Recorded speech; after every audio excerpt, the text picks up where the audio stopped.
in your movies, in your world of entertainment.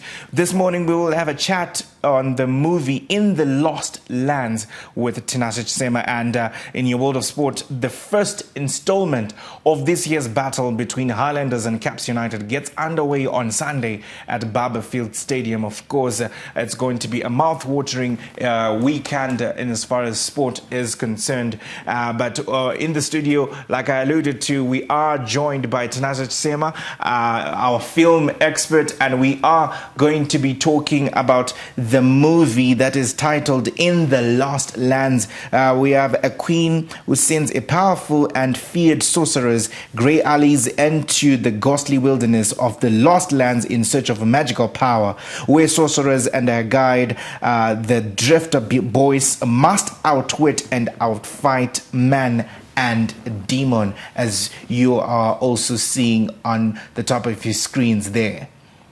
And Tinashe, welcome to the show. Yeah, thank you. It's been a while. It's been a while. Yeah, it's been a while. You haven't been giving us, I don't know why you were depriving us of... I was not well. I lost my voice. Oh, is it? Yeah, for a week or so. Yes. But we're glad to have you back on the show. Now, talk to us about this movie. What type of genre is this? It's fantasy action. Yeah, fantasy action. Fantasy action? Yes. Is it a fresh release? Yeah, it's a new... it was released about 2 months ago. It's now available online for people who... most people now watch their movies online. It's now available to stream online. Yeah. So it's now available to stream online. That's on your Showmax, on your Netflix. Yeah. It's also there. Yeah. So have you? Of course, I think you have watched the movie. Yeah. Yeah. Tell us more about the movie. What's your takeaways and what would be your reviews? I think there are a couple of names I'm going to be dropping that I'll try to connect. The first one is George R. Martin, who is the writer for Game of Thrones, the book. He's also the writer for this. It's an adaptation of one of his works. Then you've got Wes Anderson, Mila Djokovic, and Dave Bautista, and Nicolas Cage.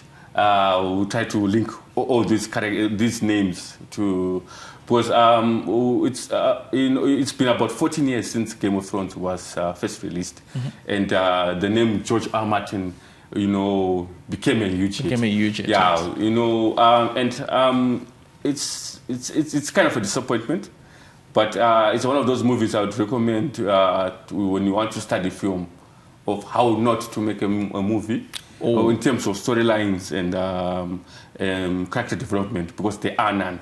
The storyline is... So you're trying to say the movie is a good example of a bad example. Yeah, exactly. Yeah. But then it's also an excellent example when it comes to, every director has his signature style. When you talk about the Quentin Tarantino, the way he uses blood to express his artistic vision. Wes Anderson, you would know him from his works for Resident Evil. He's collaborated with the wife, that's Mila Djokovic. It's one of those films that they've collaborated together. It's in terms of artistic expression, the movie is done well. It's got that kind of comic book film, that comic book feel that it's like you're flipping through a comic book with every scene, and it's the visuals are good. The only problem I have with the movie was they didn't do too much. They didn't take much effort into character development, because there are so many characters you dislike, but you have no reason other than that they're just the bad guys. Then you've got Mila Djokovic. She cannot do any wrong. Then, most importantly, Dave Bautista. There's been this argument of the last couple of years on who is the best wrestler come actor. You've got Hulk Hogan, John Cena, The Rock, now Dave Bautista. And some people, they rate Dave Bautista very highly, which I don't understand. And this is a classic example of why, because the movie, his acting is terrible. His acting is terrible. He should stay in the ring. Yeah, he should have stayed in the ring. Stayed in the ring. Or he should have just done maybe Galaxy of the Guardians of the Galaxy, the Marvel movies. So you're trying to say he's not even a perfect fit, even in other genres. As long as it's film, maybe no. Dave Bautista should stay in the ring. Yeah, it's not his thing. I think what he should do is take a page out of Dwayne Johnson's role. The guy is big, so you can't really expect him to have some depth. He's typecast as the hero, the fights. I think he should stick to that. Those action, high action, those that don't need any emotional investment into the movie, because he's the title character, is the main character in this movie. But really, I didn't have any good things to say. Any good things to say? Yeah. So you have John Cena, you have Dave Bautista, you have Dwayne Johnson. Yeah. Of these three, who is your cup of coffee? For me, I believe John Cena. He's found his niche, which is comedy, and does it well. And he's stuck to that. You don't see him trying to do any drama, any thrillers. He's strictly action. So, he's found his wheelhouse and he's sticking to it. Dave Bautista of late is appearing in a lot of movies. I think this is like his second release of the year. And it's almost like he's taking a page out of Nicolas Cage when he was going through his money problems. He confessed that he took a lot of the roles he was taking because he needed the money. But I don't think he needs the money. He just wants to act. And I admire that. But, you should put some thought into the movies he signs himself on. But up to now, I think the only thing that he has done well was the Drax character from Guardians of the Galaxy. And he didn't do much, but he was just a comical presence. But then some of the movies I've seen, he was in Dune, did nothing. He was in the Glass Onion, did nothing again. He's building his resume. But if you ask one of those staunch fans of his, if the top 3 movies that come to mind, they'll struggle. Right. Yeah, I'm yet to see a good movie from him. I've seen all his movies. You've seen all his movies? Yes. All of them from day one up to the most recent. Right. This is the most recent. And none really have stuck to me, none that you can recommend for someone to say, you can go and watch this movie and enjoy. In his element, watch this. No, at least with The Rock, he will make money. He knows how to market himself, and you've got films like Walking Tall. Everybody loved that movie. So you recommend The Rock. Now, maybe the last question that I'll ask with these three is how different? What's the point of departure? Where is the where is the discrepancy? Where does The Rock leave the others? What makes him stand out, perhaps, and what makes others try to look up to him and say, you know what, if we do A, B, C, and D right, perhaps we'll be at the same data. He makes money. That's all. His movies are guaranteed to make money because he's got, I think, a top 5, one of the top social media followers, and he knows how to market his movies.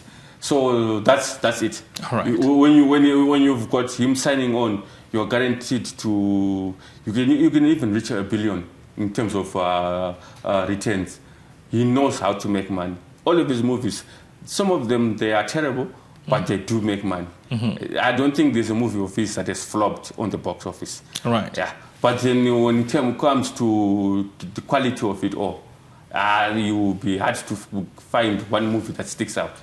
Okay. Now, before I let you go, I would, now that, you didn't rate the movie highly, so I was, if you had, perhaps I was going to watch it, but of course, no. It is, when you want to take a deep dive into filmmaking, because there are some directors that when you know what you're getting into when you watch a Quentin Tarantino movie, when you watch a Brackenhammer movie, Steven Spielberg movie, producers and directors, Wes Anderson is a brilliant filmmaker. I think it's one of the few merits of this movie. It's done well in terms of picture quality. Yeah. Right. So before I let you go, like I was saying, what, maybe you can give me 2-3 movies, or maybe that are recent, that you rate highly, to say, you know what, these movies are good. Maybe you can you can recommend to the viewers to go and watch. Does it have to be strictly movies? Well, whatever it is that you may want to recommend. Yeah, when it comes, of late, I've been watching a lot of shows, television shows. And right now, there's The Rookie. It's in its 8th season. And it's one of the few shows that, you know, you get quality from day one. It doesn't waver. There's also Daredevil Born Again. The next, it's like a reshoot of the old Netflix show, but it's now more into character driven, and I think it's the first season and it's the 8th episode. I highly recommend people, you know, if you're into comics, if you're into action, Daredevil Born Again is so far the best show I've seen this year. And you've got Reacher, the show. Yeah, those are, you know, if you're into action, those are my picks.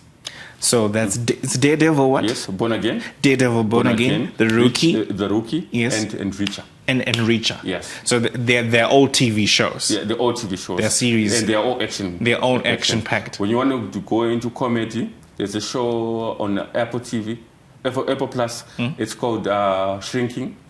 It's from the makers of Ted Lasso. It's a brilliant. And for you personally, I would advise you to watch The Newsroom. It's